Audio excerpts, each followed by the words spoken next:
Hello વિદ્યાર્થી મિત્રો, આજે આપણે ધોરણ 6 માં વિષય હિન્દીમાં ચેપ્ટર આપણું છે 6 ન્યાય એના વિશેનો જે આપણે આગળનો જે કહાની છે આ કહાની પઢીએ એના વિશે આજે આપણે જોઈશું। ચોપડીની અંદર પ્રશ્ન નંબર 6 છે, कहानी पढ़िए, उचित शीर्षक दीजिए एवं चर्चा करके प्रश्नों का निर्माण कीजिए तथा उत्तर लिखिए। यहाँ पे एक कहानी है, इसको हमें पढ़नी है और उसमें से हमें प्रश्नों का भी निर्माण करना है। एक बार राजा कृष्णदेव राय के महल में एक सेवक कांच का खूबसूरत मोर साफ कर रहा था। एक बार क्या हुआ तो एक बार राजा कृष्णदेव राय के महल में एक सेवक था, वो कांच का खूबसूरत मोर साफ कर रहा था। गलती से उसके हाथ से मोर गिरकर टूट गया। गलती से उसके हाथ से जो मोर था वो गिरकर टूट गया। राजा को वो मोर बहुत प्रिय था। राजा को वो मोर बहुत प्रिय था। जब राजा महल में आए उन्हें अपना प्रिय मोर दिखाई न दिया। जब राजा महल में आए तो उसको क्या हुआ तो अपना जो प्रिय मोर था वो दिखाई न दिया। पूछने पर पता चला कि वह टूट गया है। राजा ने पूछा तो उसको पता चला कि वो मोर टूट गया है। क्रोध में आकर उन्होंने सेवक को 6 महीने के लिए कारागार में डलवा दिया। क्रोध में राजा आ गए और उन्होंने क्रोध में आकर उस सेवक को 6 महीने के लिए कारागार में डलवा दिया। कुछ दिनों बाद राजा कृष्णदेव राय, मंत्री तेनालीराम और दूसरे दरबारियों के साथ राजा उद्यान में घूमने निकले। कुछ दिन बाद राजा कृष्णदेव राय, मंत्री तेनालीराम और दूसरे दरबारियों के साथ राजा उद्यान में घूमने के लिए निकले। तेनालीराम बोले, महाराज आप ही बाल उद्यान में है, पास ही बाल उद्यान है, उसे भी देखते चले। राजा कृष्णदेव राय बाल उद्यान की ओर आए। उद्यान में तरह तरह के रंग बिरंगे फूल खिले हुए थे। राजा कृष्णदेव राय कहाँ आए तो एक उद्यान में आए। उस उद्यान में तरह तरह के रंग बिरंगे फूल खिले हुए थे। एक स्थान पर बच्चे नाटक खेल रहे थे। एक स्थान पर कुछ बच्चे थे वो नाटक खेल रहे थे। एक बच्चा राजा बना हुआ था, उसमें एक बच्चा था वो राजा बना हुआ था। उसके सामने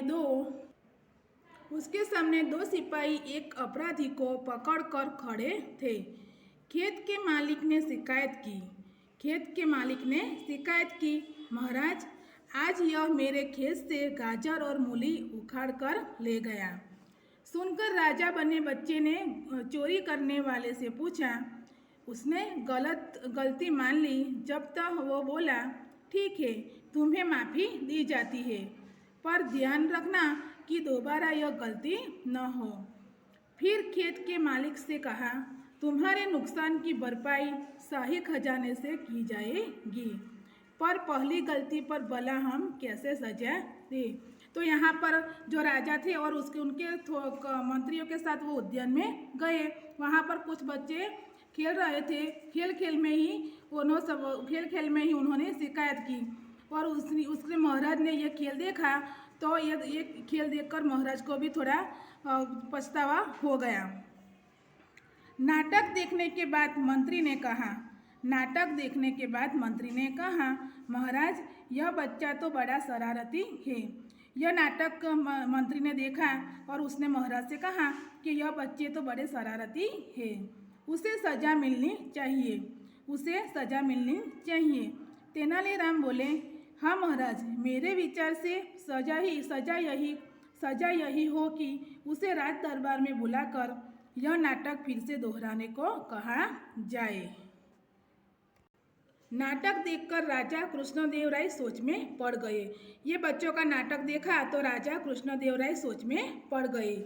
तेनालीराम की चतुराई पर वे मन ही मन मुस्कुरा उठे। तेनालीराम जो मंत्री थे उसकी चतुराई पर वो मन ही मन मुस्कुरा उठे। यह देखकर मंत्री असमंजस में पड़ गए। उसके बाद राजा कृष्णदेव राय बोले, सचमुच तेनालीराम तुमने ठीक कहा। आज मैं समझा कि न्याय करते समय राजा का मन बच्चे जैसा निर्मल होना चाहिए। अगले ही दिन राजा ने उस सेवक को रिहा करवा दिया। यहाँ पर इस कहानी से हमें यह मालूम होता है कि हमें कोई भी बात एक बार सुननी नहीं चाहिए, उसे एक बार उसकी गलती माफ़ करनी चाहिए। तो इस कहानी का शीर्षक क्या है? तो तेनालीराम की चतुराई, वो क्या है इस कहानी का शीर्षक है। तो हम यहाँ पे इस कहानी में जो हमें प्रश्न दिखाई दिए नहीं है, लेकिन हमें प्रश्न बनाने हैं। तो पहला प्रश्न है कि सेवक से कौन सा अपराध हुआ? राजा ने सेवक को क्या सजा दी? बाल उद्यान में क्या हो रहा था? तेनालीराम राजा कृष्णदेव राय को बाल उद्यान में क्यों ले गए?